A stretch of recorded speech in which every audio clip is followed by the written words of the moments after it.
پیدائش سے لے کر موت تک ہم جن تاریخوں کا استعمال اپنی روزمرہ زندگی میں کرتے ہیں، جب اسی نئے عیسوی سال کا آغاز ہوتا ہے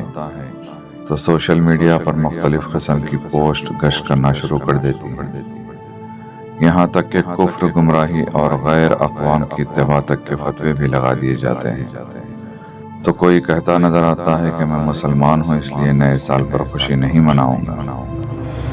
جبکہ اس حقیقت سے کوئی انکار نہیں کر سکتا کہ فی زمانہ انگریزی کیلنڈر کا استعمال ہمارے لیے ناگزیر ہے، بجائے اس کے کہ شرعی حدود کا تجاوز کیے بغیر سال نو کی خوشی کے اظہار کی بات کی جائے، سرے سے اس کا انکار ہی کر دیا جاتا ہے، جس کے نتیجے میں ہماری نوجوان نسل دین اسلام کو ایک تنگ نظر مذہب تسلیم کرتے ہوئے اپنی جائز خواہشات کی تکمیل کی خاطر حرام کاموں میں ملوث ہوتی نظر آ رہی ہے۔ جب ہم اپنے نونہالوں، عزیز و اقارب کے یوم پیدائش کا اہتمام کرتے ہیں، جب ہم گھر اور کاروبار کے افتتاح کے موقع پر خوشی، مسرت اور جشن کا اہتمام کرتے ہیں تو ہمیں کوئی فتویٰ یاد نہیں آتا،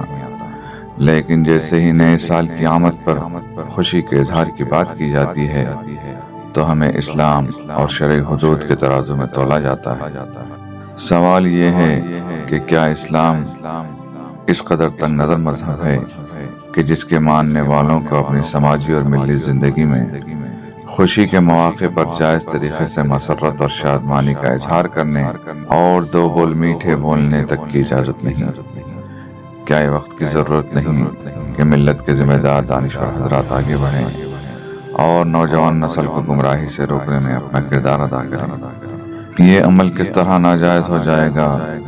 کہ اگر کوئی اپنے دوستوں یا اہل و عیال کے ساتھ مل بیٹھ کر نئے سال کا استقبال اس انداز میں کرے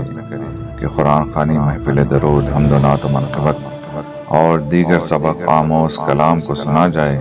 مٹھائی اور کیک کی تقسیم عمل میں آئے،